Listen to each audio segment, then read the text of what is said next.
어떤 공매 물건을 찾아서 어떻게 분석하고 입찰서를 제출하면 되나? 이 부분에 대해서 보면 지금 우리가 이제 공매를 이렇게 하다 보면 제일 중요한 게 보면 어떤 물건을 오늘 공매로 찾아서 권리 분석하고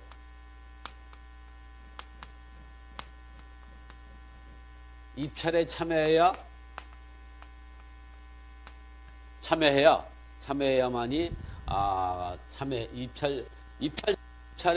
입찰서를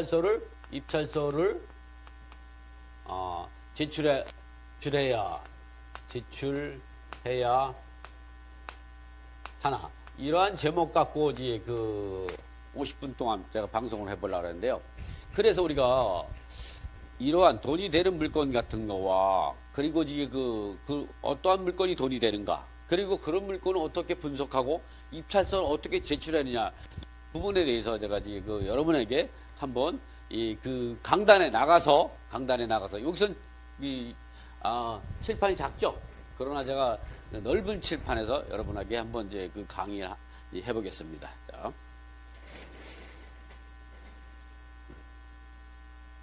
공매에서 우리가 이제 보면 어떻게 낙찰받고 권리 분석을 해야 되는가, 그리고 실질적으로 지금의 우리가 공매가 진행되는 것에 대해서 어떻게 대응해야 될까, 이런 부분에 대해서 좀 이제 먼저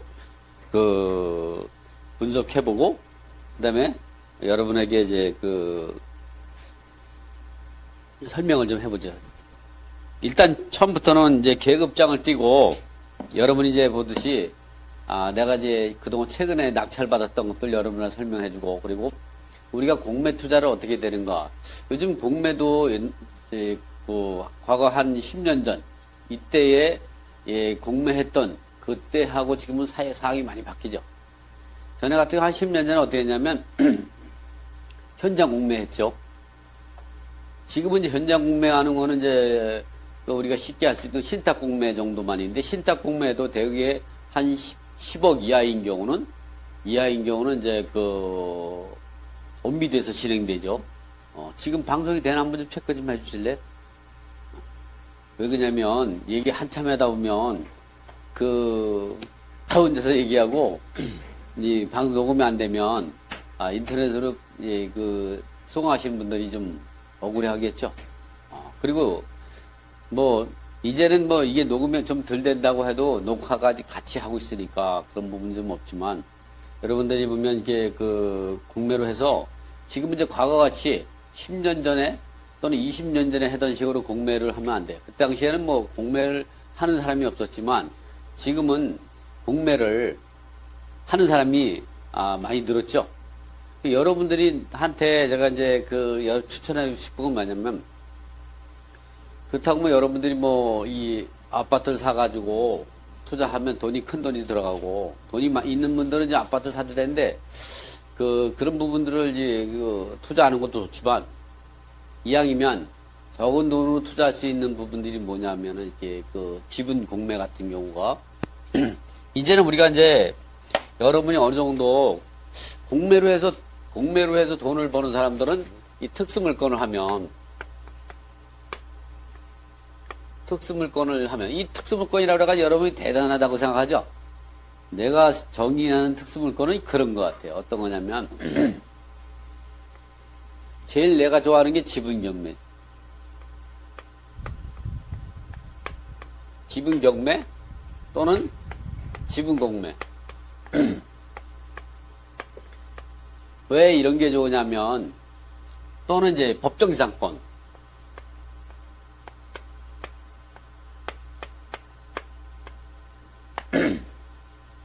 또 이제 유치권이 있고 이런 거는 사실 이제 한물 간 거예요.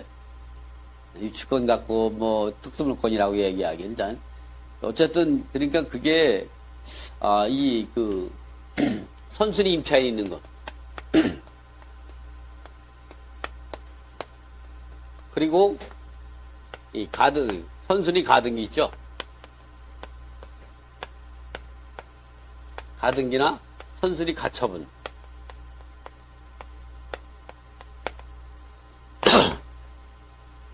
뭐 이런 것들이 있는 걸 공매로 산다면 아주 싸게 살 수 있죠.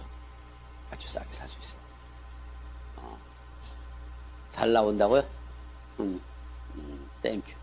그래서 우리가 이런 데서 내가 제일 좋아하는 건 뭐냐면, 나는 특수물건 중에 제일 좋아하는 게 뭐냐면 이런 걸 좋아해요. 이거랑 이제 그 합쳐진 거. 응? 이게 왜냐면 법정사건만 있어서 땅만 나오잖아. 토지만. 토지가 A 소유, 건물은 B 소유. 또는 이럴 수도 있죠. 토지는 공매에서 A 소유고, 우리가 이제 토지는 A고, 그 건물은 때하고 지금 뭐 A고 수 있는 이럴 수도 있고. 응? 그런 말씀이에요. 이럴 때에 이 토지만 낙찰받거나 토지만 낙찰받았을 때에 경험이 많은 사람하고 낙찰받았을 때 나하고 붙으면요, 토지만 낙찰받으면요, 왜? 이게 낙찰가가 높아요. 입찰가가 높아. 왜 그러냐면 이 법정이상권이 있는 건물을 있는 토지를 낙찰받으면 돈이 많이 된다고 착각하는 사람들이 의외로 많아. 그래서 무조건 이 토지를 낙찰받고 건물 철거 정도라고 그러는데 천만의 말씀이에요. 왜 그러냐면 이렇게 법정사건이 성립되는 땅을 낙찰받고 지상의 건물이 제3자의 건물로 있거나 또는 토지와 건물 소재가 동일해서 법정사건이 성립된다고 하더라도 그런 것들이 돈이 되려고 그러면 기본적으로 내가 땅을 사가지고 이 땅을 건물 소유자에게 팔았다. 그 돈은 안 돼요. 푼돈을 이제 그래도 뭐 몇천만 원 돈이 들어오겠죠. 그러나 이게 몇천만 원에 몇 억을 벌려고 그러면 우리가 어떻게 해야 되느냐. 땅을 낙찰받아서 건물까지 내 거를 가져와야 된다. 그래야 여러분이 한 2, 3억씩 벌 수 있는 거죠. 근데 처음부터 2, 3억을 벌면은 그것도 문제가 있는 것 같아요. 그 다음부터 2, 3억을 못 벌잖아? 그러면 어떻게 스스로 굉장히 의기소침해져. 여러분이 경매를 하나 공매를 하고 이렇게 할 때 여러분이 놓치지 말아야 되는 부분이 뭐냐면 욕심을 너무 많이 가지면 재미가 없는 거예요. 왜냐면 이제 경매나 이 공매 시장도 옛날처럼 그렇게 획기적이지 못해요. 그래가지고 그럼 여러분이 이런 데서 살아남고 근데 1년에 한두 건 하든 두세 건을 하든 이런 물건을 접근해서 사게 되면 수익이 많이 나올 수가 있죠. 그래서 근데 이것만 하면 또 이제 돈을 많이 못 벌어요. 왜 그러냐면 당장 이게 계속 있는 게 아니죠. 그럼 뭐가 있느냐? 일반적으로 우리가 먹거리 하나 만들어야 돼요. 그런 먹거리 같은 경우로 뭐냐면 이렇게 아파트 같은 경우 2분의 1씩 지분 나오고 3분의 1 지분 같은 건 많이 나오거든요. 그런 건 먹거리가 돼. 근데 아파트가 2분의 3분의 1 나온 걸 갖고 특수물건이라고 얘기하기 좀 이제는 좀 너무 쑥스러운 거예요. 그러죠? 그래서 여러분들이 어쨌든 이런 경우보다 더 좋은 게 뭔 줄 알아요? 이런 거예요. 땅은 A가 2분의 1이고 건물은 B가 2분의 1이에요. 근데 건물은 A가 전체를 가지고 있어서 A가 전체 소유를 가지고 있는 상태에서 이 땅하고 건물하고 이렇게 전체가 매각이 되는 거예요. 이럴 때 하면은 저거 정말 대박이에요. 저런 거 이제 함부로 못 들어와요. 가격도 많이 떨어지지만 일단 저런 게 경매나 공매가 나오게 되면 어떻게 되면 감정가가 상당히 낮아요. 시세보다. 그렇기 때문에 시세 조사하고 이런 거 한 70% 80%하게 낙찰 받아도 시세로 따지면 한 60%대 정도 남아요. 그러니까 이익이 많이 나오죠. 그 다음에 뭐 하냐? 이것만 정리하면 되는 거죠. 요 나머지 B만 정리하면 되죠. 그러니까 어떤 사람들은 그런 얘기를 하는 거예요. 어떤 얘기를 하냐면 오늘은 그냥 프리하게 내가 얘기해 주는 거예요. 처음부터 뭐 긴장하면서 공부할 필요 없죠. 무슨 대단한 공부하는데 여러분 뭐 사먹고 싶어하는 것도 아니야.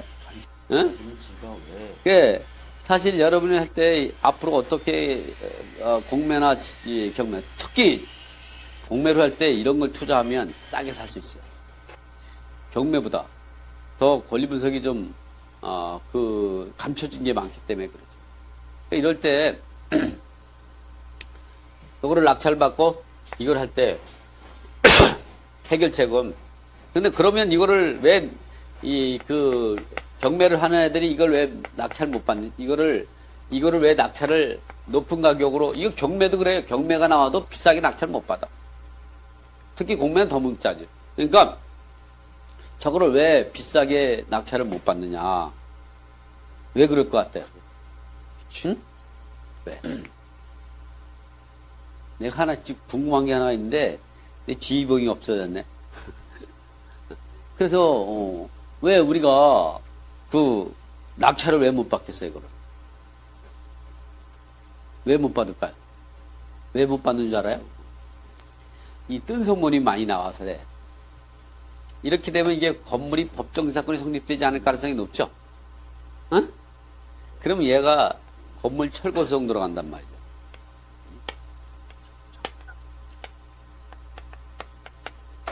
응? 그러면 건물이 철거가 되니까 이제 저걸 낙찰받으면 이제 이익을 못 본다고 그렇게 착각해요. 근데 사실은 여러분이 나중에 이 B만 경매 나오면 이걸 낙찰 받아야 될까 말까요? 낙찰 받아야죠. 그리고 나서 건물 철거성을 들어가죠. 그럼 여러분이 건물 철거성 들어갈 때에 B가 건물을 철거된다는 철거하고 싶어서 건물 철거성을 하기 위해서 뭐 때문에? 돈 때문에 그러죠? 내 B의 지분을 어차피 이 사람들한테 팔 거예요.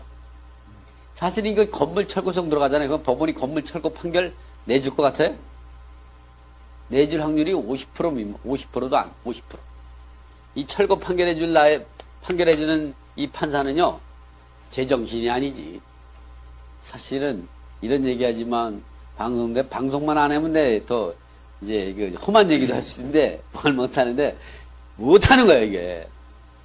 결국 뭐냐면, 이 토지 일분하고 건물 전체를 가진 사람 보고 매도 청구할 수 있도록 조정을 하죠. 그때 조정이 안 되면 어떻게 했어요? 강제 조정하죠. 그때 이 감정가로 하게 돼요. 그러니까 어떻게 했어요? 이게 기본적으로 땅 2분의 1하고 건물 전체가 감정평가가 낮은 가격으로 돼 있다 그랬죠? 그런 걸 갖다가 내가 이거를 감정가로 산다면 이 감정가나 이거랑 똑같이 나와요. 새로 감정해도. 그럼 결국은 뭐냐면은 결국은 이걸 싸게 살 수 있다는 거죠. 응?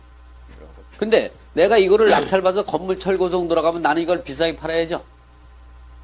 그 역할은 충분히 하는 거예요. 건물 철거성 하면서 이 조정을 하게 되면 이 감정평가 금액은 알아. 근데 가끔 보면 그런 사람들이 많아요. 저 지분 땅 2분의 1 지분을 낙찰받아가지고 알박기 해가지고 건물 철거성 들어가니까 건물을 철거당하지 않기 위해서 땅을 비싸게 산다. 그래서 땅은 원래 감정가가 1억인데 그거를 뭐 2억, 3억을 팔 수 있다. 이런 거짓말 하는 사람들 많아요. 근데 그게 어느 정도는 통해요. 그렇지만 그게 강하게 밀어붙이잖아요. 법원에 가잖아요. 그렇게 판결 안 해요. 판사님, 제가 이거를 감정가 주고 아니면 시세대로 이거 사고 싶어서 요청을 했는데 이분이 뭐라고 그랬냐면 B라는 분이 어떻게 했냐면 터무니없이 시세가의 2배, 3배를 달랍니다. 이렇게 사회적으로 비도덕적인 이런 생각을 하고 이 땅을 이걸 낙찰받았을 때 분명히 내 집이 있는 줄 알면서 이거를 낙찰받고 나서 건물이 법정 사건이 없으면 건물 철거를 하겠다는 의도 갖고 터무니없는 가격을 합니다. 그러면 제가 그것 때문에 건물을 꼭 철거당하게 되겠습니까? 판사님, 저는 이거를 감정가 수 있게끔 적정하고 합리적인 가격을 사고 싶습니다. 그래서 그 적정하고 합리적인 가격을 판사님이 결정을 내려주세요. 그럼 판사가 뭘 하냐면 이 감정평가 시키죠. 그러면 그거 갖고 파라고 얘기하면 상대방이 안 판다 그러죠? 그냥 강제로 조정해버려요. 1심에서 강제 조정한 걸 2심에 가잖아요? 그럼 받아줄 것 같아요?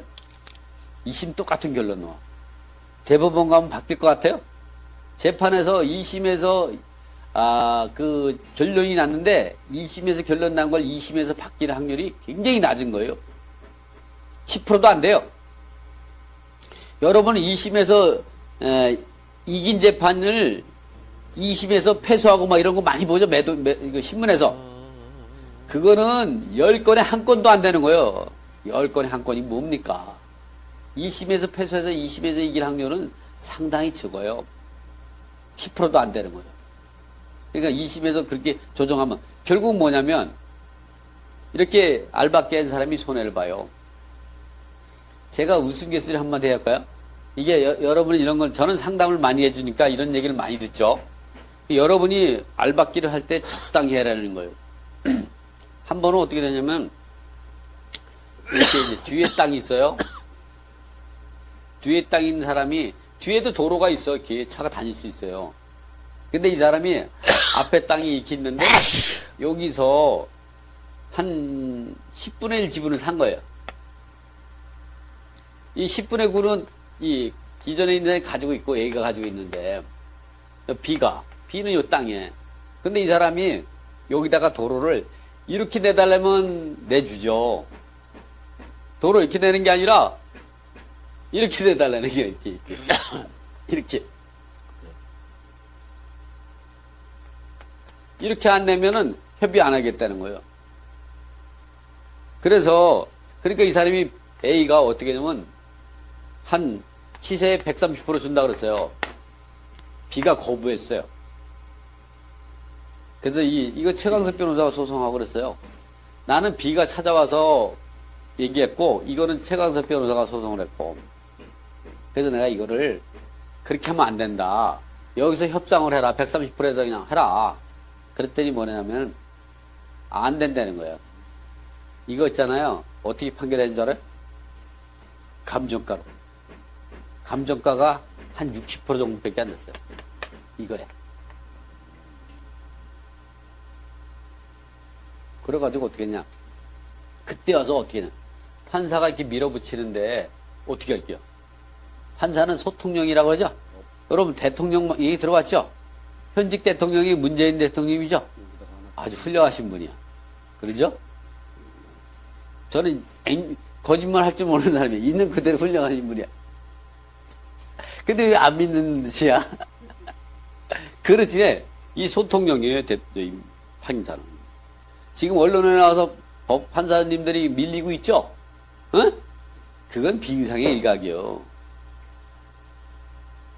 수천 명씩 돼요, 판사가. 그 중에 문제 생기는 판사님들 몇 명이나 되겠어요. 그 중에 한 사람이지. 이 사람이 이걸 했어요. 지금 와가지고는 이거라도 좀 받게 해달래. 아니, 이건 아니야. 시세만큼이라도 받게 해달래. 이게 되겠어?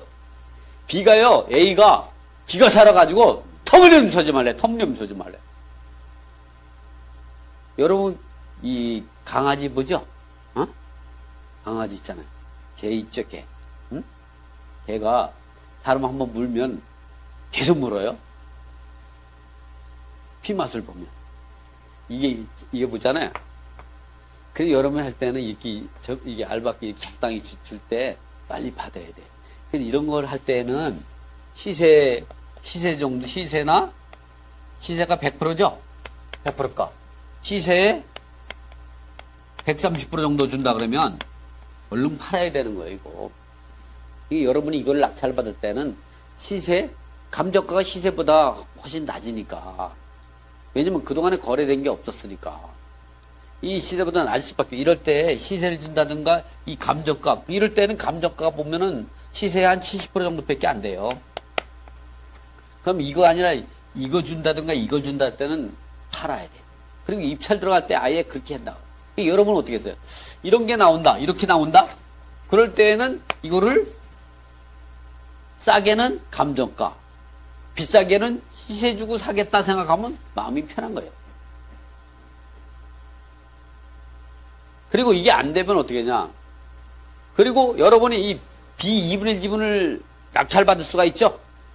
B2분의 1. 이럴 때에도 시세 정도만 받고 팔겠다 이 생각을 해야지, 그보다 이상의 알박기 하는 거는 가끔 보면 이 지분을, 일부 지분을 받아가지고 대박 난 사건이 있죠? 그럴 수 있어요.